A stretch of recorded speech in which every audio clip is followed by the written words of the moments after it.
नमस्कार मित्रों, राम राम सा प्यार साथियों।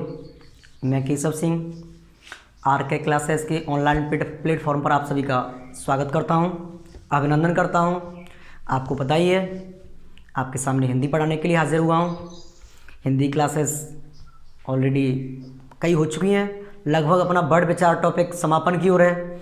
बड़ विचार की लगभग 5-6 क्लासेस पहले हो चुकी हैं। यदि आपने वो क्लास नहीं देखी हैं तो उन क्लासेस को देखिए पहले, जिससे पूरा टॉपिक आपके दिमाग में क्लियर हो जाए, अच्छे से समझ आ जाए। और मैं समझता हूँ आपने यदि वीडियो को देख ली है तो टॉपिक अच्छे से समझ में भी आया होगा।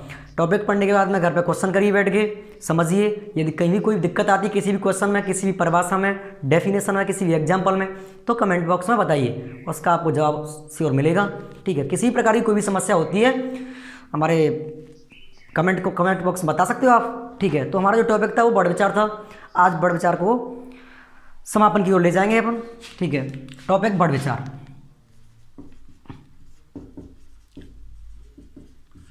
बड़ विचार, थोड़ा इस बड़ विचार में बैक में जाम में अपन ने क्या क्या पढ़ लिया है। बड़ विचार में सबसे पहले अपन ने बात की थी बड़ क्या होता है, शब्द क्या होता है, वाक्य क्या होता है। ठीक है, फिर उसके बाद वर्णमाला की बात की थी। थोड़ा सा रिवाइज कर रहा हूं मैं। बड़ क्या होता है? भाषा की वह सबसे छोटी इकाई जिसका आगे खंडन नहीं किया जा सके। मतलब भाषा की वह सबसे छोटी टुकड़ी, सबसे छोटा टुकड़ा, उसका आगे खंडन नहीं कर सके, वो होता है अपना बड़। बड़ भाषा की सबसे छोटी मूल जड़ है, सबसे छोटी इकाई है। ठीक है, उसके बाद मैंने बात की थी शब्द की। दो या दो से अधिक वर्णों के मेल से जो सार्थक समूह एक बनता है, जो मतलब अर्थ देता हो कोई अपने आप में, दो या दो से अधिक वर्ण हो और उसका कोई ना कोई अर्थ हो, वो अपना क्या कहलाता है? शब्द कहलाता है। उसके बाद अपने बात करी थी वाक्य की। दो या दो से अधिक शब्दों का वह सार्थक समूह जो पूर्ण अर्थ देता है, वाक्य कहलाता है। ठीक है, ये अपन ने बात की थी। उसके बाद बात आई थी वर्णमाला। वर्णमाला क्या होती है? तो हिंदी में वर्णों का जो सुव्यवस्थित क्रम रखने की जो प्रथा है, या जो रखने का जो क्रम है अपना, सुव्यवस्थित जो अक्षर अपने वर्ण रखे गए हैं, या वर्णों का जो व्यवस्थित क्रम है, उसको ही अपन क्या कहते हैं? वर्णमाला कहते हैं। वर्णमाला में जो अपने मूल वर्ण हैं कुल, वो कितने बताए थे मैंने आपको? 44 वर्ण बताए थे। उसमें भी और डिवाइडेशन करें 44 वर्णों में से, जो मैंने आपको 44 जो मूल वर्ण कुल बताए थे वर्णमाला में, उसका भी डिवाइडेशन करें तो मैंने इसमें आपको 11 स्वर बताए थे और 33 व्यंजन बताए थे। ठीक है, इस प्रकार से थे। आपको कोई भी पूछता है हिंदी वर्णमाला में स्वरों की संख्या कितनी है, तो आपका जवाब 11 होना है। यदि आपको व्यंजन पूछता है तो 33। संयुक्त अक्षर सहित वर्णों की संख्या है वो कितनी होती है? संयुक्त अक्षर अपने 4 होते हैं, तो 4 सहित फिर टोटल कितने हो जाते हैं? 44 + 4 48। इस प्रकार से अपने 48 भी होते हैं। ठीक है, वर्णमाला हो गई अपनी। उसके बाद बात आती है वर्णों के प्रकार। वर्ण के प्रकार के होते हैं, वर्ण कितने प्रकार के होते हैं? शुरुआत में अपने वर्ण देखिए थे कितने प्रकार के।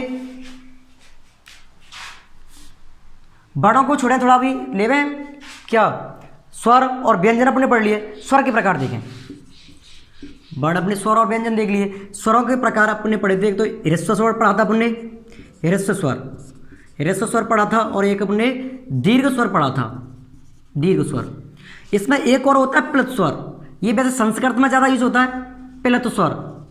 प्लुत स्वर की आपकी संख्या की बात करें, संख्या में कितने होते हैं, तो प्लुत स्वरों की संख्या 10 होती है। वो कौन कौन सी होती है अभी देख रहे हैं। ह्रस्व स्वर की बात करें तो अपने संख्या में कितने होते हैं? 4 होते हैं। दीर्घ स्वर अपनी संख्या में 7 होते हैं। इस प्रकार से अपने टोटल 11 स्वर हो जाते हैं। ठीक है, प्लुत स्वर अपने संख्या में 10 होते हैं। प्लुत स्वर क्या होते हैं? ह्रस्व स्वर और दीर्घ स्वर अपने अच्छे से समझा था। ह्रस्व स्वर की परिभाषा ये थी, वे स्वर जिनको बोलने में या जिनके उच्चारण में एक मात्रा का समय लगता है, ह्रस्व स्वर कहलाते हैं। दीर्घ स्वर जिनके उच्चारण में 2 मात्रा का समय लगता है, दीर्घ स्वर कहलाते हैं। प्लुत स्वर की बात करें तो वे स्वर जिनको बोलने में 3 मात्रा का समय लगता है या 2 मात्रा से अधिक का समय लगता है, प्लुत स्वर कहलाते हैं। प्लुत स्वर होते क्या है? आपने एक शब्द सुना होगा, ये वाला, ये देखा होगा, ओम। ओम कई ऐसे भी लिखा जाता है, ओम ऐसे भी लिखा जाता है। कि ये वाला ओम लिखा हुआ है, इसमें मैं आपसे पूछूं कि ये वाला जो अक्षर है वो क्या है? ये वाला बड़ दिख रहा है, वो 3 का अक्षर है, या फिर ऊ है ये, या ये डा है, ये क्या है? तो इसको ही अपन प्लुत स्वर कहते हैं। इस प्लुत स्वर का मतलब क्या है, इसको बोलते कैसे हैं? ये ओ के बाद यहाँ पर ये 3 का सा वर्ण लिखा है वो प्लुत स्वर है। ये कहीं भी आ सकता है, इस आ पे भी आ सकता है। इसका यूज मैं बता रहा हूँ संस्कृत में ज़्यादा होता है, इसका यूज संस्कृत में आ पे आ सकता है, ई पे आ सकता है, ऊ पे आ सकता है, लिरिक को छोड़ करके बाकी सभी स्वरों पे आता है। ठीक है, इसका उच्चारण करेंगे, प्रोनाउंसिएशन करेंगे तो वो कैसे करेंगे, इसको ऐसे बोला जाएगा ओम। कहने का मतलब उस ओ को बोलेंगे तो इसमें 3 मात्रा का समय लगना चाहिए। मान के चलो मैं यहाँ से इस वर्ण को यहाँ से हटा देता हूँ, जो भी ये अंक दिख रहा है तुमको, इसको समझने की दृष्टि, समझने के लिए 3 का अंक समझ सकते हैं आप। इसको समझने के लिए 3 का अंक समझ सकते हैं। 3 का मतलब इस ओ को बोलने के लिए 3 मात्रा का समय लो। जैसे मैं इस ओम को बोलूँ, नीचे वाले ओम को, जो नीचे आपको दिख रहा है, इसको मैं डायरेक्टली कैसे बोलूँगा, ओम। क्लियर, इसमें 2 मात्रा का समय ले ओम। इसको बोलूँगा तो मैं ओम बोलूँगा। ये कह रहा है कि इसको ओ को बोलने में 3 मात्रा का समय लो, इसलिए अपन इसी को खींच के बोलते हैं ओम। यदि इसमें ए नहीं आता है तो मात्र ये ओम मिलेगा। क्लियर है, प्लस स्वर का मतलब जिसमें 3 मात्रा का समय लगे। एक और एग्जाम्पल बताऊँ, इसका यूज और कहाँ होता है। जैसे किसी भी बच्चे को बुलावे, जोर से चिल्ला करके बुलाते हैं, किसी का नाम लेवें तो नाम के पीछे जो ध्वनि निकलती है थोड़ी लगातार कंटिन्यूअस, उसमें प्लस स्वर का प्रयोग किया जाता है। किसी बच्चे का नाम लेवें, या कोई बच्चा रो रहा है, या कोई जोर से हंस रहा है। जैसे मैं किसी का नाम लेता हूँ, किसी को बुलाता हूँ, जैसे कमला, तो उसके बाद उसमें कमला जो आ का उच्चारण है, यदि मैं कमला रोक देता हूँ तो उसमें प्लस स्वर का प्रयोग नहीं है। इसको ऐसे बोल जाता हूँ कमला, कमला जोर से चिल्लाते रहते हैं पीछे तक, तो उसमें प्लस स्वर का प्रयोग हो रहा है। ठीक है, क्लियर हो गया होगा। और मैं इसको और अच्छे से समझाऊँ, तुम्हारे दिमाग में बिठाने की कोशिश करूँ, इसका और प्रयोग कहाँ किया जाता है। जब किसी लड़की की विदाई हो रही होती है, आपने विदाई तो देखी होगी, जब कोई लड़की अपनी बोलेरो में बैठ रही होती है अपने साजन के साथ में, तब वो रो रही होती है, तो वो कौन से स्वर का प्रयोग कर रही होती है, प्लस स्वर का प्रयोग कर रही होती है। देख लेना, जब रो रही होती है तो प्लस स्वर का प्रयोग कर रही होती है। उसको बहुत अच्छे से ग्रामर आती है, पढ़ी नहीं हो फिर भी ग्रामर का प्रयोग कर रही होती है। ठीक है, मैं समझता हूँ प्लस स्वर क्लियर हो गया होगा।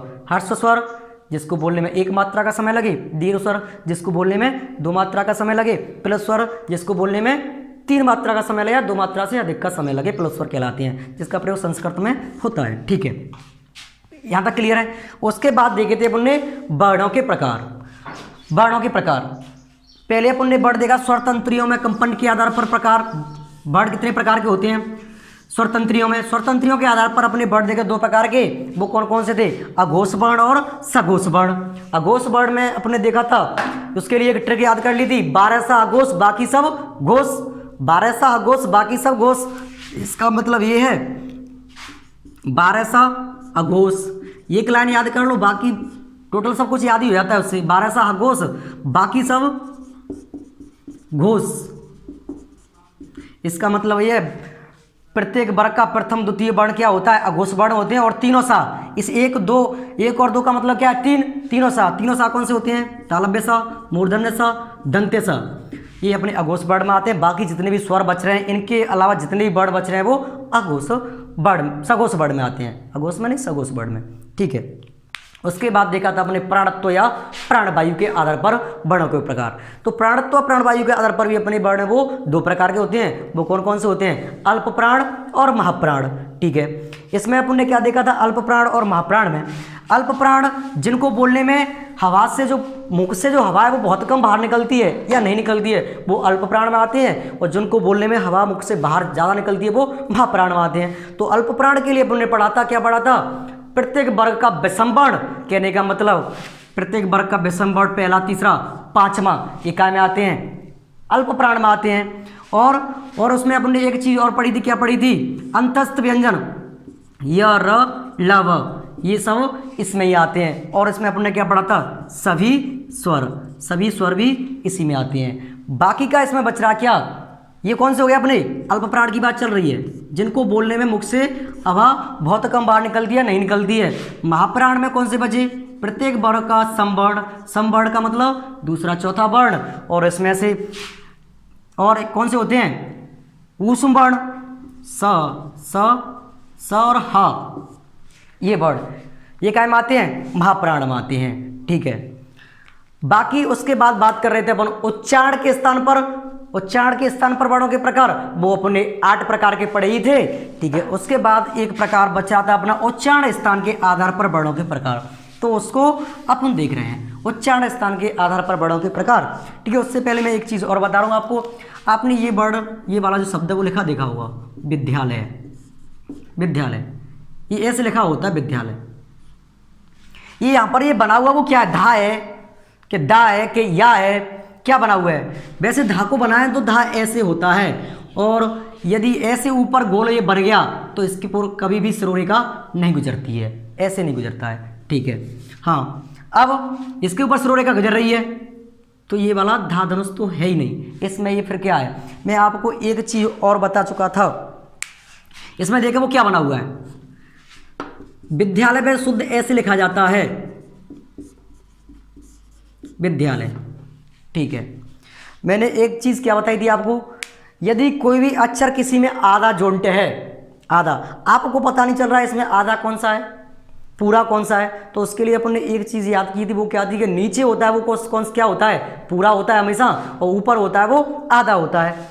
तो ये विद्यालय लिखा था, यही यहाँ पर बनाने की कोशिश की गई है। जैसे देखें इधर बोर्ड पर ध्यान दे रहे हैं, बे, ये दा है, दा यहाँ पर आधा बनाया गया है, इसके बाद यहाँ पर ये यहाँ पूरा बनाने की कोशिश की गई है। इस प्रकार से विद्या बनता है। इसमें मैं गौर करें तो यहाँ पर ये दा है वो आधा है, और इसमें ये यहाँ है वो पूरा है। अच्छा, पूरा दिखता क्यों नहीं है, क्योंकि यदि वो कोई अच्छा नीचे जोड़ हो जाता है वो उसको आधे ही लिखते हैं, लेकिन होता वो पूरा है।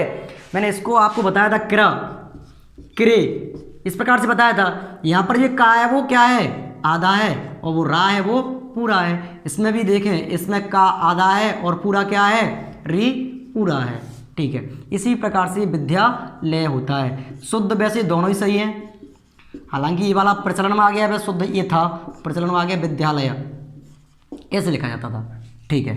अब बात कर रहे हैं क्या, उच्चारण स्थान के आधार पर वर्णों के प्रकार, ठीक है। देखिए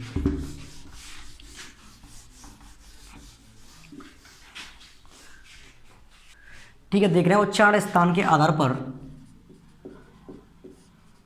उच्चारण स्थान के आधार पर वर्णों के प्रकार, वर्णों के प्रकार। इसका मतलब ये है कि कौन सा वर्ण कौन से उच्चारण स्थान कौन सी जगह से बोला जाएगा, मतलब मूर्धा से, तालु से, कंठ से, जिह्वा से, दंत से, नासिका से, कौन सा वर्ण कहाँ से बोला जाएगा, वो देख रहे हैं उच्चारण स्थान के आधार पर वर्णों के प्रकार, ठीक है। तो मैं यहाँ पर तो ले रहा हूँ वर्ण, और यहाँ पर ले रहा हूँ उच्चारण स्थान, उच्चारण स्थान, मतलब कौन सा वर्ण कहाँ से बोला जाएगा। हालांकि संस्कृत में इनके सूत्र होते हैं, आपको याद हो जाए तो अच्छी बात है, नहीं हो तो फिर यहाँ पर समझ लें। अकुह विसर्जनीय नाम कंठ, इससे कई वर्ड निकल के आते हैं। यदि आपको ये सूत्र याद हो जाता है, अकुह विसर्जनीय नाम कंठ, तो जितने भी अकुह विसर्जनीय वर्ण आ रहे हैं वो सब कैसे बोले जाएंगे, उनका उच्चारण स्थान क्या होगा, कंठ होगा, ठीक है। वर्ण की बात कर रहे हैं, अ, ह्रस्व, दीर्घ, अकुह, और इसमें आता है क वर्ग, क वर्ग का मतलब क, ख, ग, घ, य, और इसमें एक और आता है क्या, विसर्ग, विसर्ग, इसको ए भी बोल सकते हो आप, ठीक है। इसका जो उच्चारण स्थान है वो कैसे बोला जाएगा, कंठ से, ये कंठ में आएंगे। यदि पेपर में या एग्जाम में आपको पूछ लिया जाए ख वर्ण का उच्चारण स्थान क्या है, पेपर में ऑप्शन में दिया हुआ है कंठ, तालु, मूर्धा, नासिका, तो आपको ऑप्शन टिक क्या करना है, कंठ करना है। ग आ गया या घ आ गया या क आ गया, ये वर्ण आपको याद होने चाहिए। इनको याद करने के लिए एक सूत्र होता है संस्कृत में, अकुह विसर्जनीय नाम कंठ, ठीक है। याद हो जाए तो ठीक है, नहीं तो फिर ये देख लें, ठीक है। नेक्स्ट एक सूत्र होता है इच्वसा नाम तालु, इसमें ह्रस्व ई, दीर्घ ई और च वर्ग, च वर्ग का मतलब च, छ, ज, झ, य, और आता है स, चौसा नाम तालु। ये कैसे बोले जाएंगे, तालु से, ठीक है। एक सूत्र होता है, नेक्स्ट बात करें, ये वर्ड जितने भी वर्ण वो कैसे बोले जाएंगे, तालु से बोले जाएंगे, ठीक है। एक सूत्र होता संस्कृत में लिट लसानाम दंता, लिट लसानाम दंता, हालांकि ये सूत्र लिट संस्कृत में होता है, लिट संस्कृत में होता है, इसको यहाँ पर नहीं ले लेंगे, तो क्या लेंगे, त वर्ग, त, थ, द, ध और न, ठीक है। और स, दंत स, लिट लसानाम दंता, इनको वैसे विशेषण बना करके लिखें तो लिखे जाए कंठ्य, इसको लिखते हैं तालव्य, तालव्य, ठीक है, ये कंठ और इसको दंत्य। आगे देखें, सूत्र होता है रेटो रसाणाम मूर्धा, कहने का मतलब री, टा वर्ग, रा और मूर्धन्य स, ये कैसे बोले जाते हैं, मूर्धा से बोले जाते हैं। री स्वर, टा वर्ग पूरा ट, ठ, ड, ढ, ण, ठीक है, और रावण और ये मूर्धन्य स, ये कैसे बोले जाएंगे, मूर्धा या फिर मूर्धन्य। अच्छा, मैं इनको दो दो बार क्यों लिख रहा हूँ, क्योंकि इनका नाम आएगा तो इनको वैसे मूर्धन्य वर्ड बोलेंगे, बोले कहाँ से जाते हैं, मूर्धा से। इसी प्रकार से ये बोले जाएंगे कहाँ से, दंत से, इनका नाम क्या होगा, दंत्य वर्ण। ऐसे जाते हैं तालव्य वर्ण कौन से होते हैं, इनको तालव्य वर्ण बोला जाएगा, बोले कहाँ से जाएंगे, तालु से। इसी प्रकार से इनको कंठ्य वर्ण बोला जाएगा, बोले कहाँ से जाएंगे, कंठ से, ठीक है। अब आता है एक सूत्र होता है उपपद्यमणिनाम ओष्ठौ, कहने का मतलब ह्रस्व उ, दीर्घ उ और पा वर्ग कैसे बोले जाएंगे, ओष्ठ से, ह्रस्व उ और दीर्घ उ और प वर्ग, प, फ, ब, भ, म, ये कैसे बोले जाते हैं, ओष्ठ, ओष्ठ, इनको ओष्ठ्य, ओष्ठ्य वर्ण कहलाते हैं, ठीक है। अब आता है यंगमण नाम नासिका, य म न नम, जितने भी प्रत्येक वर्ण के पंचम वर्ण हैं वो कैसे बोले जाते हैं, नासिका से बोले जाते हैं, नासिका, नासिका, ठीक है। नेक्स्ट देखें, नेक्स्ट एक सूत्र होता है ए दवतु कंठ तालु, कहने का मतलब छोटी ए और बड़ी ए, मतलब ए ऐ, ये दोनों जो उच्चारण स्थान है उनका होता है कंठ तालु, ए दतु, ए और बड़ी ए, इसका उच्चारण स्थान होता है कंठ तालु। ओ दतु कंठोष्ठम, छोटा हो और बड़ा हो, इसका उच्चारण स्थान होता है कंठोष्ठ, कंठ प्लस ओष्ठ। एक होता है वकारस्य दंतोष्ठ, वकारस्य दंतोष्ठ मतलब व का उच्चारण स्थान होता है दंतोष्ठ, दंत प्लस ओष्ठ, ठीक है।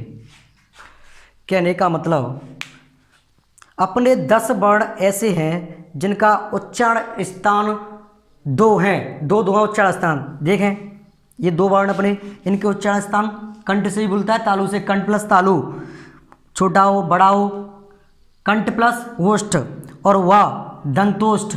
और कौन से बचे अपने, इनको देखा ये प्रत्येक वर्ग के जो 5वें वर्ण हैं वो ये तो नासिका से बोल रहा है, और इनको यहाँ भी गौर करें, ये वर्ण यहाँ भी आ रहा है कंठ, ये वर्ण यहाँ भी आ रहा है 5वां वर्ण, ये वर्ण यहाँ भी आ रहा है और ये वर्ण यहाँ भी आ रहा है। कहने का मतलब 5 तो ये हो गए, प्रत्येक वर्ग के 5 वर्ण, 5 हो गए, 5 हो गए। 10 वर्ण अपने ऐसे हैं जिनके उच्चारण स्थान क्या हैं, 2 हैं, बाकी का उच्चारण स्थान एक ही होता है। अच्छा, प्रश्न ऐसे आता है, प्रश्न ऐसे आता है, इस यहाँ का इसका उच्चारण स्थान क्या है, इसका उच्चारण स्थान क्या है, ऑप्शन में दिया हुआ है क्या, क्योंकि ये तो अपने यहाँ भी पढ़ लिया है, कहाँ पढ़ लिया, नासिका में भी पढ़ लिया है, ठीक है। इसका उच्चारण स्थान क्या है, यदि ऑप्शन में दिया हुआ है कंठ, ऑप्शन में कंठ दिया है, नासिका दिया है, नासिका दिया है, तालु दिया है और इनमें से कोई नहीं, तब आपका आंसर क्या होना चाहिए, आंसर, क्योंकि ये तो नासिका में मिल रहा है, कंठ में भी मिल रहा है, तब इसका अपना करेक्ट आंसर क्या होगा, कंठ होगा। प्राथमिकता आप अपन इनको देंगे, यदि ऑप्शन में ये नहीं होता है तब नासिका को देंगे। वैसे ऐसे क्वेश्चन बनता नहीं, जब कभी कोई अच्छा कंपटीशन होता है उसमें बनता है, आपको नासिका ही मिल जाएगा। यदि दोनों दिए हुए हैं तो प्राथमिकता किसको दी जाएगी, जो पहले दिए हुए हैं उनको दी जाएगी, ठीक है। इस प्रकार से अपने वर्णों उच्चारण स्थान के आधार पर वर्णों का प्रकार क्लियर होता है। अब अपना वर्ड टॉपिक था, वर्ड विचार टॉपिक था, बिल्कुल फिनिश है, आपकी समझ में आ गया होगा। किसी भी प्रकार की आपको पूरे टॉपिक में कभी दिक्कत है किसी भी प्रश्न में तो उसको कमेंट में बता सकते हैं, उसका जवाब आपको मिल जाएगा, ठीक है। अगला टॉपिक स्टार्ट करेंगे संधि। तो वीडियो को लाइक कीजिए, शेयर कीजिए, सब्सक्राइब कीजिए और आशा करता हूँ घर पर आप सभी सुरक्षित ही होंगे। धन्यवाद।